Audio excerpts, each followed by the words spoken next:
அப்ப எதிராக இவனுக்கு கொடுக்கறது, எதை நம்பி எதன் அடிப்படையில் இவனுக்கு உறவு கொடுக்கறது கடவுள் யோசிச்சிருக்கிறப்ப, இல்ல நான் மனித சட்டத்தை நீ நம்பவில்லை, நீங்க கொடுத்த அழைப்பை ஏற்று உங்களுடைய பிள்ளையாக தான் நான் மாற விரும்புகிறேன் என்று ஒரு ஆன்மா இறந்த பின்பு யோசித்தால் அதற்கு பேர் மனமாற்றம். அப்படி மனமாறியவர்களுக்கு கொடுக்கப்பட்டதுதான் இந்த பாவ மன்னிப்பு சீட்டு. உனக்கு தெரியுமா மனம் மாறிட்டாங்களா அப்படின்னு அடுத்ததெல்லாம் கேட்பாங்க குதர்க்கமா.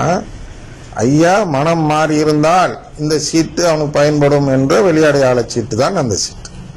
மனம் மாற மாட்டேன்னு மார்ட்டின் லூத்தர் மாதிரி அடம்பிடிச்சானா அப்போ அந்த சீட்டில் என்ன நஷ்டம்? பணம் கட்டினது மட்டும் நஷ்டம். ஆன்மா மீட்புக்கு என்னால் ஆன முயற்சியை நான் செய்து விட்டேன். யார் பணம் கட்டுறானோ அந்த நபரும் அதை செய்கிறார். வாங்க அப்பாவோட வீட்டுக்கு திரும்பி வாங்கன்னு அழைக்கிறார்.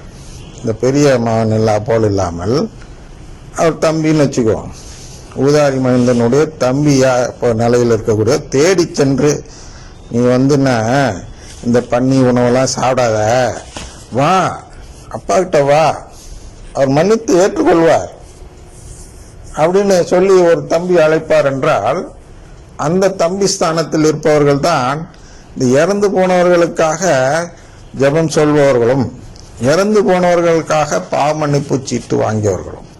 அதனால் இன்று முடிக்கும் நிலை வந்துவிட்டதால் என்ன சொல்கிறேன் என்றால், இதுவரை நீங்கள் இறந்து போனவர்களுக்கு ஜெபிக்கவில்லை என்றால் இன்று முதலாவது ஜெபிக்க தொடங்க வேண்டும். அந்த ஜெபம்தான் இறந்து போன ஆன்மாக்களுக்காக சொல்லப்படும் ஜெபம்தான் ஜெபமாலை ஜெபம் என்று தெரிந்து கொள்ளுங்கள்.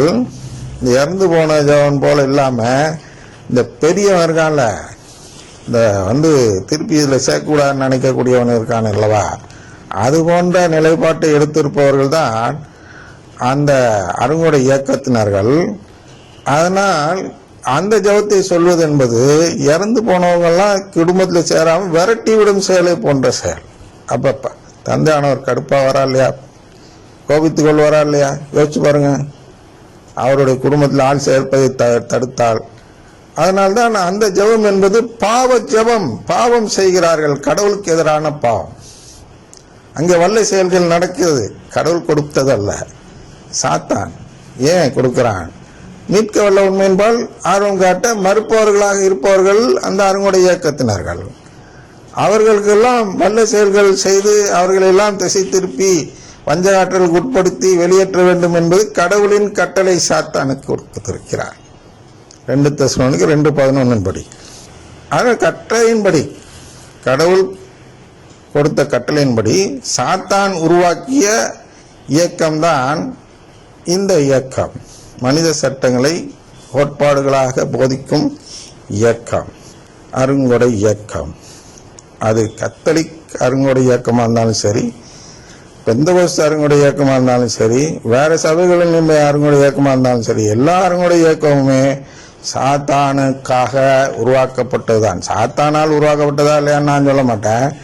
ஆனால் அதன் பலன் எங்கே போய் சேர்கிறது என்றால் சாத்தானுக்கு தான் போய் சேர்கிறது. அதன் கனியை பார்த்து நம்பு என்று அதுக்கு தான் சொல்கிறார். முட்செடிகளில் நல்ல பலன் கிடைக்காது, நல்ல செடியில முட்கள் வராது அப்படின்னு ஏன் சொல்றார் என்றால், பலனை பாருங்கள். யாருக்கு உதவுகிறது? சாத்தானுக்கா கடவுளுக்கா என்று பாருங்கள். திருச்சபைட்ட சொல்றார். திருச்சபை பார்க்க மாட்டேங்குது, அது வேற சமாச்சாரம், அது வேற டாபிக்.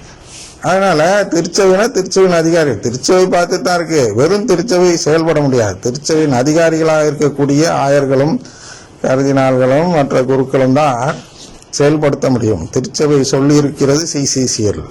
இவங்க படிக்கலன்னு எப்படி செயல்படுத்துவாங்க? சிசிசியே படிக்கல.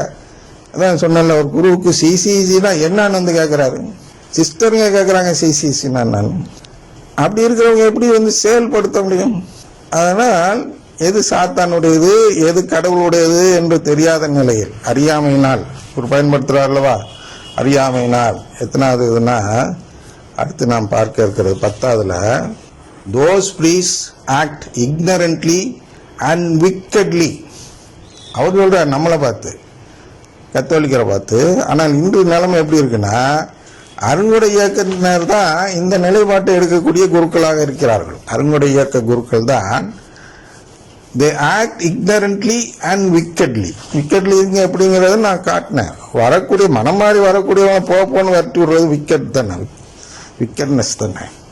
சரியா? ஏன்? Out of ignorance. இக்னரன்ஸ்னா என்ன? சிசிசி படிக்காதனால, சிசிசி படித்திருந்தாலும் அதை புரிந்து கொள்ளாதனால. சிசிசியை ஒப்பிட்டு திருவுளியத்தை படிக்க வேண்டும். படித்திருந்தால் இந்த விக்கெட்னஸ் என்று சொல்லக்கூடிய இந்த அயோக்கியத்தனம் அவர்களுக்கு புரிந்திருக்கும். அவர்கள் அந்த இயக்கத்திலேயே சேர்ந்திருக்க மாட்டார்கள். இப்போதைக்கு இதை முடித்துக் கொள்வோம். தந்தை மகன் தூயாவின் பெயராலே ஆமென்.